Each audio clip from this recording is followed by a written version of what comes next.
question, what is better, a well-produced album or a well-written album? Well, I don't know what the heck you just said or if you even answered, but today we're just going to be looking at it and talking about it in this video. But before I get into the video, I have another question to ask you. Are you a tasty? What's a tasty? You don't know? Well, I just asked. Oh, well, tasties are the only people on the internet with taste. I'm talking music taste, movie taste, pop culture taste, mostly music taste, but we are just tasteful people. Look at that! Look at that! Look at that! So if you aren't a tasty, you should probably change that by subscribing. So the albums that I'm going to be looking at as examples today, under great production, we have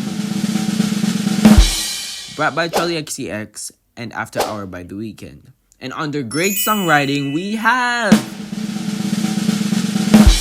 Happier Than Ever by Billie Eilish and Folklore by Taylor Swift.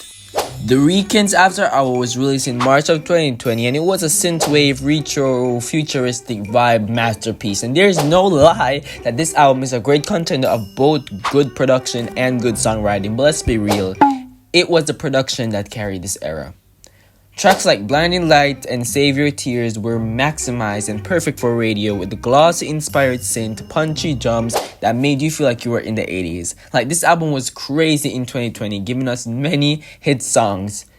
You might recall a few. Blinding Lights.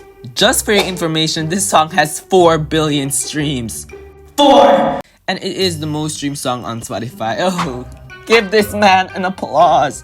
The most streamed song on Spotify. 27 songs with over 1 billion streams on Spotify. That's more songs.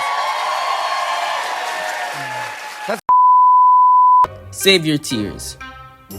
Oh hey, 2 billion streams by the way.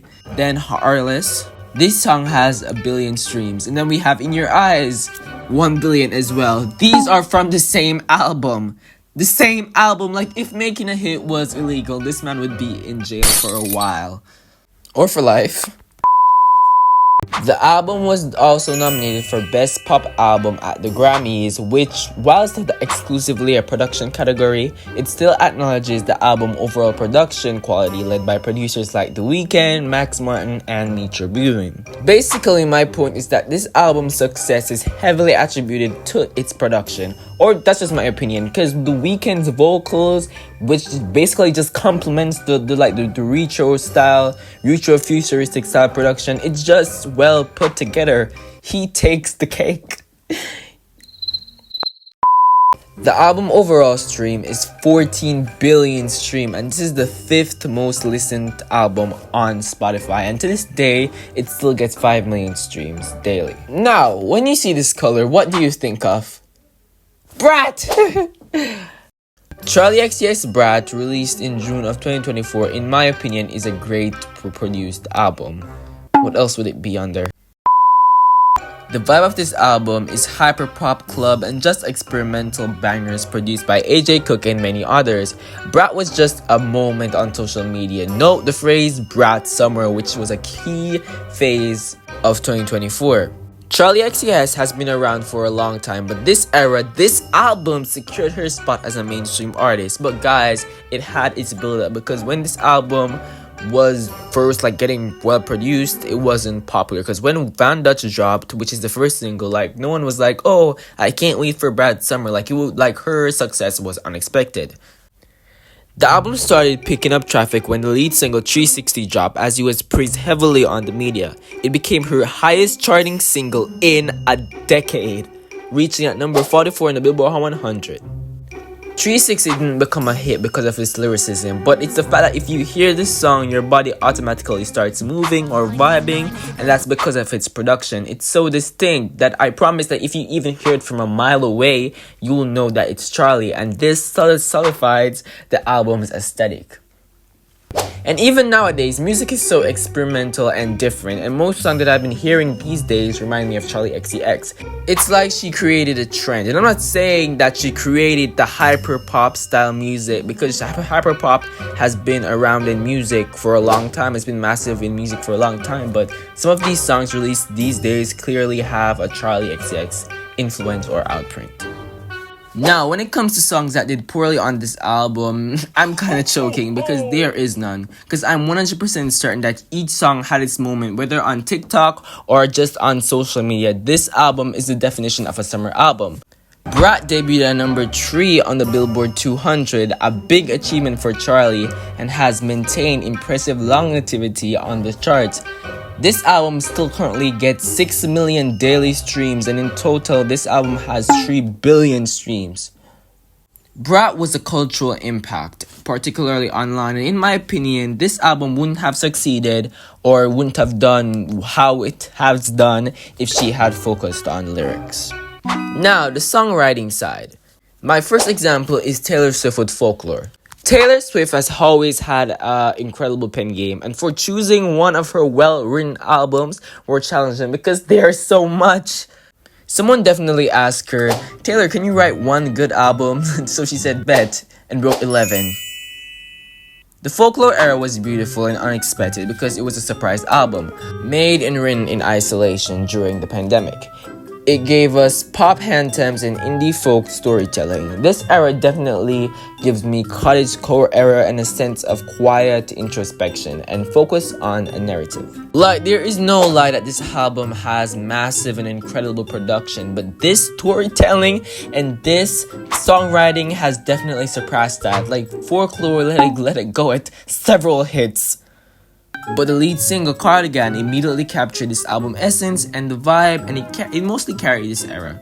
Cardigan debuted at number 1 on the Billboard 100, and it instantly connected with fans and her audience. Taylor revealed that Cardigan is a 3-part song, by the way, that is connected with August and Betty, kind of like a love triangle. Oh, that mind. And honestly, if I go through every single track on this album and talk about it, this video would be 7 hours, and I cannot make this video beats that long because you guys will get bored and leave. Folklore itself is a chart-topping, wonder-making, phenomenal, house-breaking, will-giving, show-stopping, subscribe to be a tasty hit. It debuted at number 1 on the Billboard 200 and spent 8 non-consecutive weeks at the top, becoming the best-selling album of 2020 in the US. Its longevity has been incredible, continuing to appear on charts long after its release. The album currently has 5 billion streams, and to this day, it still gets over 2 million streams. Guys, 2020 was 5 years ago, and this album still gets 2 million streams? That's insane. This makes me feel like I'm a nobody. I feel worthless. This album solidifies Taylor Swift's reputation as one of the greatest living songwriters.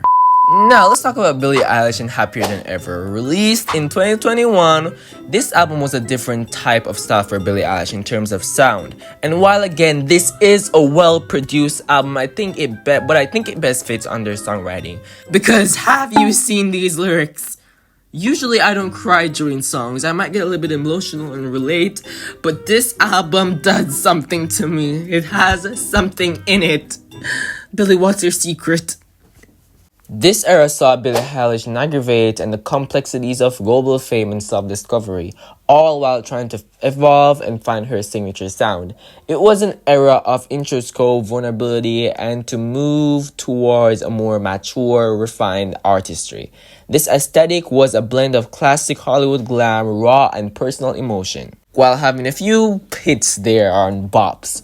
This album features so much artistic growth in her writing, it's crazy and unbelievable. Therefore I Am was the first single off of this album, and it still today is one of my favorite Billie Eilish songs. It was released on November of 2020 and it made a strong debut, peaking at number 2 on the Billboard Hot 100, and this marked her highest charting song at the time.